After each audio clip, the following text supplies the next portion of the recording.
Hey, you guys, I wanted to come on here and give a quick commentary on this article I came across on Atlanta Black Star.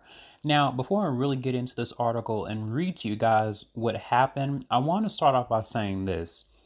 This is typically what happens when we don't understand the importance of self worth and self value. And I say this in a lot of my videos because I think that this is a major problem that we suffer from, a pathology that we have obviously identified and know exists, but have yet to take steps towards trying to actually solve the problem. But let me go ahead and get started reading some of this article, and I will periodically stop and pause, offer small portions of commentary so you guys know my thoughts on this. Okay, so it says here a South African billionaire apologized for telling President Donald Trump Africa loves him during a summit in Davos, Switzerland last week. A clip captured by C SPAN of Patrice Motsepe, I hope I'm pronouncing that correctly, heaping praise onto Trump during the World Economic Forum went viral, according to the Associated Press. And it says here Africa loves America. Africa loves you. It is very important, he told Trump. We want America to do well. We want you to do well. The success of America is the success of the rest of the world. All right, so you guys heard me read that portion, and I'm sure some of you are just like, seriously. And here's the thing, what he's saying, I actually don't even find surprising at all. It's no secret that through centuries of conditioning, we were taught that white was something to be revered and to worship it subconsciously. It is unfortunate because even though we are not in physical subjugation, our minds never left the plantation. Now, let me say that for you again. We are not in physical subjugation, but our minds never left the plantation.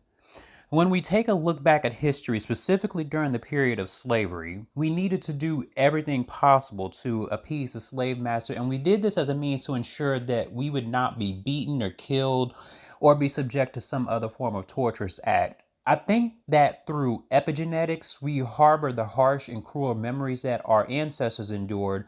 And that's why I said certain behaviors are enacted subconsciously. Now, for those who are not aware of what epigenetics means, epigenetics refers to memories that are passed down from generation to generation, usually through mitochondrial DNA. So, in other words, our ancestors' memories are encoded in our DNA, which causes us to react and behave in a certain way when we are in the presence of the larger society or other stimuli.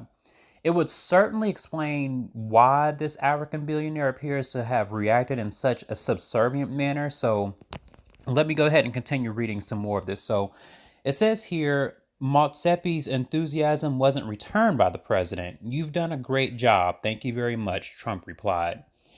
And this is the thing. Okay, so this is obviously very humiliating just reading this alone. I couldn't even imagine the Africans' feelings after hearing such nonsense from what's supposed to be a black elite. However, I use the term elite loosely as it applies to us because when I hear the word elite, I think of something along the lines of supreme, in which a person's social status and their economics reflect the status of that person. Black people don't have any real power. I mean, sure, we have black billionaires, but when it comes to major businesses, we don't have a monopoly anywhere in the industry to call ourselves people of power. And even if we have money, you see how we divest and lack knowledge in group economics or making sure to exclusively spend within our own group of people. So we invest in corporations and businesses outside our company, outside our community, and then go on to complain and wonder why it is we are so stagnant as a group of people. Well, this is one of the reasons, but moving on, it says here the comments drew ire from many Africans who insisted Motsepe didn't speak for the whole continent. So you guys can see some of the comments, the tweets that people were saying here. You have somebody that said, so did folks think Patrice Motsepe and Cyril Ramaphosa became billionaires in South Africa by telling racists the truth?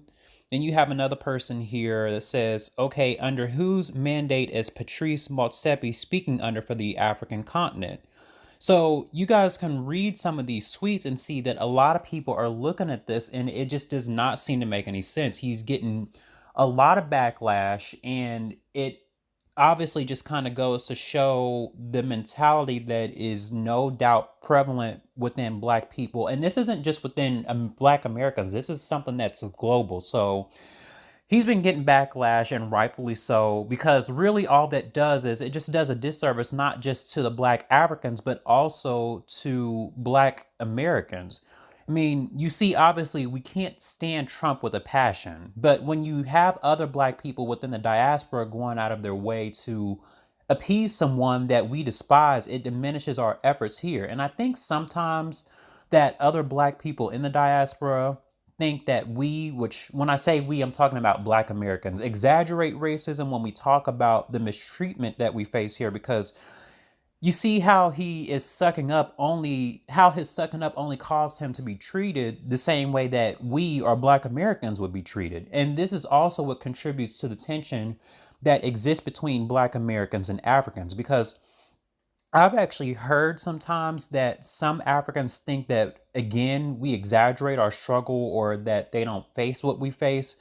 But I've done research to see that Africa is being heavily colonized right now. White supremacy is inescapable in its current condition because this is a global system. You can't outrun it and think that Canada or South America or some other country or continent will be any better. And see, that's the thing. If you guys watch my Daniel Kaluuya video, that was actually what I was alluding to when he was tired of talking about race. And keep this in mind too, Asia is also colonized in Africa right now. Notice the upsurge in Asian marriages to Black Africans. They are doing this for a specific purpose. And no, it isn't love. I need for you guys to stop with that delusional perspective. I think we are probably the only ones who go on with that logic. And I know why. It's because we don't possess foresight. So we don't think long term, only short term and with emotion. We only think based off our emotions. And I don't know why it is we do that. And other communities don't do that. They marry into the prominent figures in Africa to gain access and get closer to authoritative roles, political roles, and roles of leadership in an effort to try and further take control of Africa's resources and people. Again, this is done with purpose. Now, because this article, it is a little bit long, I'll read a little bit more of it, but I'll make sure to leave the link in the description box if you guys want to continue reading. But just to kind of wrap up my portion of this, it says, Economic Freedom Fighters, or EFF, a South African opposition party, said Motsepe's comments were motivated by selfish business interests and criticized Trump's treatment of Black Americans, reports BBC. Motsepe's statement is an insult to the African Americans who have been directly affected by Trump's racism, EFF said in a statement last week. Motsepe released a statement on Tuesday to apologize for his actions, per the South African.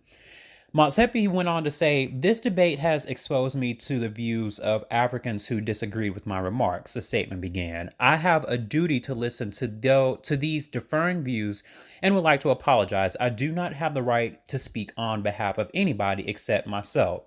The billionaire went on to encourage Africans to embrace partnerships with people who have opposing views because South Africa has to create in excess 500,000 new jobs for the youth each year. And in order to do this and to provide skills and expertise and improve the living conditions and standards of living of millions of Africans, we will have to create partnerships and increase trade and investment ties between Africa and the U.S., Motsepe continued. He added, "Africa and America to a very large extent share common values and principles and have greater mutual interest than the issues or policies on which they disagree or have different views. It is in the interest of South Africa and the rest of the African continent to build mutually beneficial socio-political trade,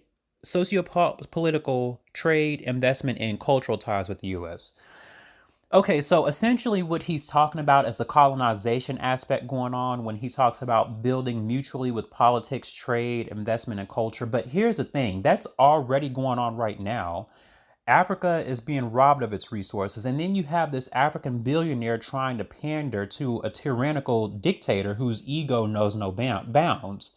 And this is a bad combination, you guys. I cannot stress that enough. We need to learn the importance of self-value and self-worth. I say this in almost every one of my videos.